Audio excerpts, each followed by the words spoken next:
கோவை கொண்டாடும் மார்கழி திருவிழா 2023ஆம் ஆண்டினுடைய 5ஆம் நாள் நிகழ்வாக இன்று ஆதிரை நாளால் அது வண்ணம் என்ற தலைப்பிலே வாவிபாளையம் அனந்தகிருஷ்ணன் ஐயா அவர்கள் மிக சிறப்பான முறையிலே உரையாற்ற இருக்கின்றார்கள்.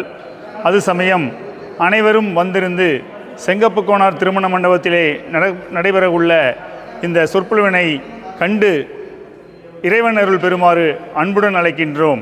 இப்படிக்கு கோவை மார்கழி திருவிழா குழுவினர் வணக்கம்.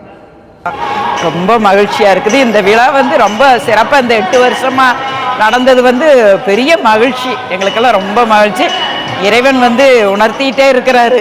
இப்போ நம்ம இந்த அழிவுகளையே பார்த்துட்டே இருக்கிறோம்ல, அவர் சொன்ன மாதிரி அந்த அறத்தையும் நம்ம ஒரு சிறு சேமிப்பு மாதிரி ஒன்று வச்சு நடத்திக்கிட்டே இருக்கணும். பல்லாண்டு காலம் வாழ்கணும். எல்லோரும் நோய் நொடி இல்லாமல் எல்லாம் சிறந்து வாழணும்.